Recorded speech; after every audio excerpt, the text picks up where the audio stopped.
একটি পঞ্চায়েতে উপপ্রধান পদে আছেন, কোন পঞ্চায়েতে আছেন? দক্ষিণ বারাসাত গ্রাম পঞ্চায়েতের। আচ্ছা, আপনি কতদিন উপপ্রধান আছেন? আমি এই 1.5 বছর অতিবাহিত হলো। আচ্ছা, আর এমনি আপনি পেশাগতভাবে কি করেন?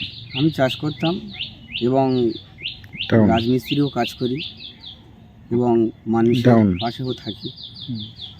এবং বাংলা পশ্চিমবঙ্গে জননেত্রী মমতা বন্দ্যোপাধ্যায় দলটা আমি ভালোভাবে করি এবং জান প্রাণ দিয়ে করি এবং মানুষের পাশে থেকে মানুষকে মমতা বন্দ্যোপাধ্যায়ের যে উন্নয়নগুলো তুলে ধরে এবং মানুষ জননেত্রী যেভাবে আমাদেরকে প্রতিটা মুহূর্তে দিন রাত 24 ঘন্টা মানুষের পাশে যদি থাকে, তাহলে আমি একজন চাষি হয়ে থাকতে পারবো না কেন? এবং আমার পেশাগত এরকম চাষি, আমি চাষ করি এবং মানুষের পাশে থাকি।